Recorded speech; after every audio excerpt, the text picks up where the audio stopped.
for president, and his mother said, "Jimmy, president of what?" Well, as he told his audience that day, he said, "This campaign will move from Jimmy Who to stop Carter. And when they start trying to stop me, know that they are not trying to stop me, they are trying to stop your dreams." I stand in his proud shoes tonight.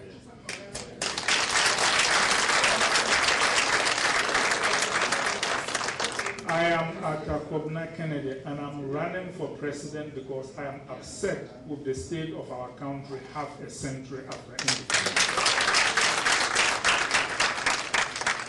After all these years, we still have too many of our citizens without work, too many of them who suffer from health care, too many of them without the basic necessities of life, that I believe there is the need for a radical effort to turn our country around. I put Ghana in the context of Africa for this reason. Those of you who are historical minded will recall that a little more than half a century ago, a young man who was then a law student in London was invited home to Ghana to join the decolonization struggle. And he made what conventional wisdom then considered an unreasonable decision. The British Empire was the empire on whom the sun never set. It stretched from far in the east to far in the west, and nobody could see that there was independence in the offing. But he went home and ended up becoming the person who led Ghana to independence and sparking the decolonization struggle in sub-Saharan Africa. That was Nkrumah. He was visionary, he was vigorous, and he did a lot of things. Since his time, however, we have fallen into some kind of slumber. And I think that it is time for another Ghanaian who has that kind of idealism to go back home so that at the head of another generation born around independence, we can lead our nation to greater heights. Why do I say that Africa is in trouble?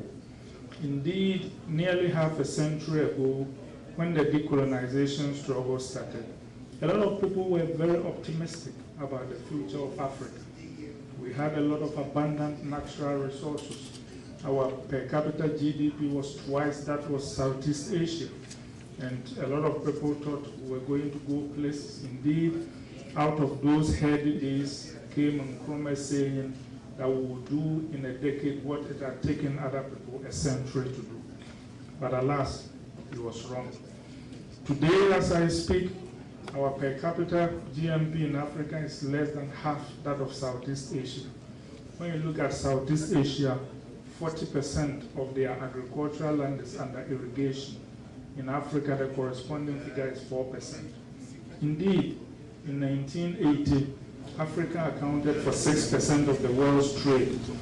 2 years ago, it accounted for 2%. This year, as we speak here, 250,000 women like any of these beautiful women sitting here will go to have a baby and not come home alive. 250,000 every year. And by the time this year has ended, 4 million African children under 5 will die, and most of them will die for want of medications like anti-malaria treatments or oral rehydration solutions that cost peanuts.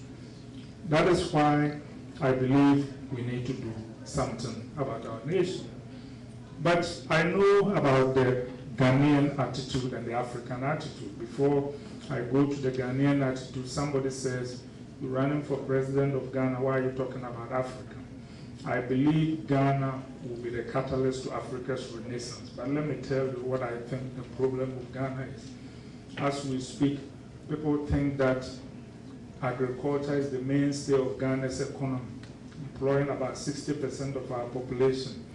It actually operates at barely 22% of capacity. In 2003, the African Development Bank reported that of Ghanaians who are of employable age, only half of them have jobs. And I can go on and on and on and give you statistics about why we can indeed do better where we are. But I know of the problem with Ghanaians.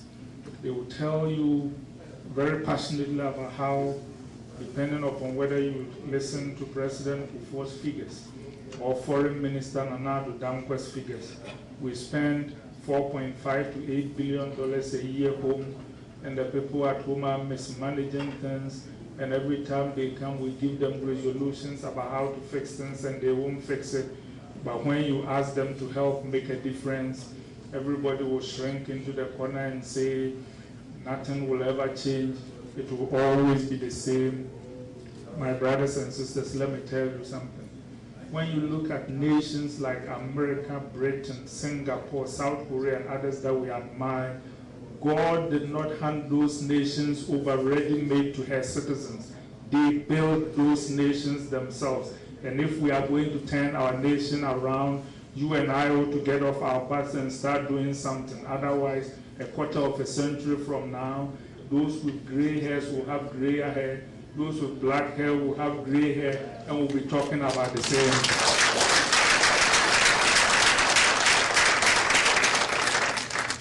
And some will say, so Atake, what is it that you are going to do? I say that Ghana has 3 evils, and I have 5 policy priorities. Our evils are corruption, tribalism, and excessive partisanship. Let me tell you my view about corruption. And the reason why I talk about corruption is that it is fundamental to all our problems. It is corruption that makes us put incompetent people in government who don't know their left from their right. It is corruption that makes us give contracts to people who have never been contractors in their lives.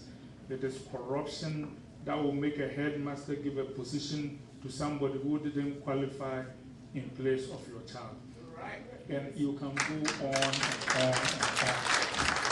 Therefore, let me tell you what I think we ought to do with corruption. And most of the things that I'll be talking about systems.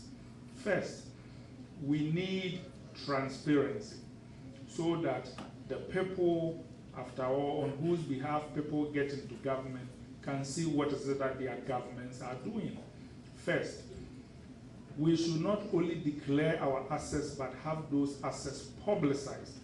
In other words, the first day I'm president, everybody is going to know whether I have 1 house and 2 cars. And the last day I'm living, they will know whether in the 4 years I've acquired 3 more houses or 2 more houses, and they will be able to judge for themselves whether those acquisitions were reasonable. This is not theory. On 1st December 1952, as soon as Adolfo Ruiz Cortines finished his swearing-in oath as president of Mexico, he did the same thing I'm talking about, and the following 6 years were the cleanest in Mexican history. Let's continue on the trend of transparency. The second thing is that we should allow investigative agencies like Sea-Road, Frost Office, and SHRAG in the Ghanaian context to be able to, on presumptive evidence, ask somebody to explain their wealth. This is what I mean.